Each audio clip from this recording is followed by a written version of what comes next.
আসসালামু আলাইকুম ওয়া রাহমাতুল্লাহি ওয়া বারাকাতুহু।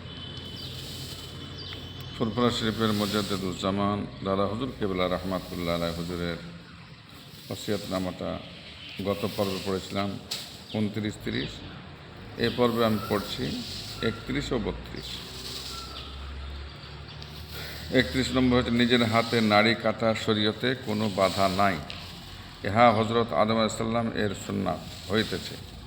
এই নাড়ি কাটাকে তুচ্ছ তাচ্ছিল্য করিলে হজরত আদম আলাইহিস সালামকে তুচ্ছ তাচ্ছিল্য করা হয়, ইহাতে ঈমান যাওয়ার আশঙ্কা আছে। 31 নম্বর আরেকবার পড়ছে, নিজের হাতে নাড়ি কাটা শরীয়তে কোনো বাধা নাই, ইহা হজরত আদম আলাইহিস সালাম এর সুন্নাত হইতেছে। এই নাড়ি কাটাকে তুচ্ছ তাচ্ছিল্য করিলে হজরত আদম আলাইহিস সালামকে তুচ্ছ তাচ্ছিল্য করা হয়, ইহাতে ঈমান যাওয়ার আশঙ্কা আছে। 32 নম্বর, যদি কেহ আপনাকে মারফতি ফকির মনে করিয়া গরুর গোস্ত, মৎস্য ও কোনো হালাল প্রাণী জবেহ করা ও খাওয়া নিষেধ করা কোরআন শরীফ ও হাদিস শরীফের খেলাফ, যাহারা হালাল প্রাণী জবেহ করিতে ও খাইতে ঘৃণা করে, তাহারা কোরআন শরীফের বিপরীত কার্যকারী, কাজেই তারা বেঈমান।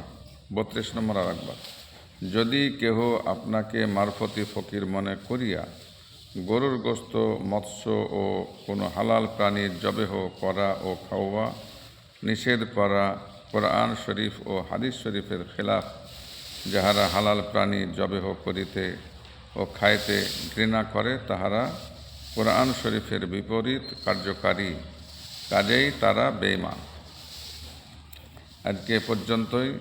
আমার ইচ্ছা ছিল রোজার মাসের সমস্ত পর্বগুলো শেষ করব, তো যাই হোক বিভিন্ন ব্যস্ততার জন্য আমি প্রতিদিন ভিডিও আপলোড করতে পারিনি। তো রোজা পার হয়ে যাবে, ঈদের পরেও কিছু ভিডিও আপলোড করতে হবে। তো যাই হোক, আপনারা এই ভিডিওগুলি নিয়মিত দেখবেন। দাদা হুজুরকে ওসিয়তনামাটা যদি রেগুলার নিয়মিত যদি শোনেন বা অপরকে শোনান, ইনশাআল্লাহ দাদা হুজুর কিবলার রূহটা খুশি হবে। দাদা হুজুর কিবলা, 5 হুজুর কিবলা, আল্লাহ রসুল, আল্লাহর ওলিদের রূহটা খুশি হবে। তেনারা আপনাদের জন্য, আমাদের জন্য, সকলের জন্য দোয়া চাইবে। দাদা হুজুর ওসিয়তনামাটা প্রতিটা বাড়িতে রাখবেন, নিজেরা পড়বেন, বাড়ির সকলকে শোনাবেন। নিজে না জানলে বাড়ির যে জানে সে পড়বে, সকলে বসে বসে শুনবেন।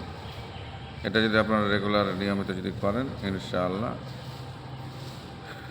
যত বড় আলেম হাফেজ হোক না কেন, আপনাকে ধোকা দিয়ে কেউ বোকা বানাতে পারবে না, আপনার ঈমানটাকে কেউ নষ্ট করতে পারবে না। আমি এখানে আজকে শেষ করলাম, আমার জন্য দোয়া করবেন। আজকে হচ্ছে 21শে রমজান, আর কটা রোজা আছে, রোজার হক আদায় করে রোজা রাখার চেষ্টা করুন। রোজার মাসে বেশি বেশি পরিমাণে নবীজির নামে দরুদ শরীফ পড়ুন।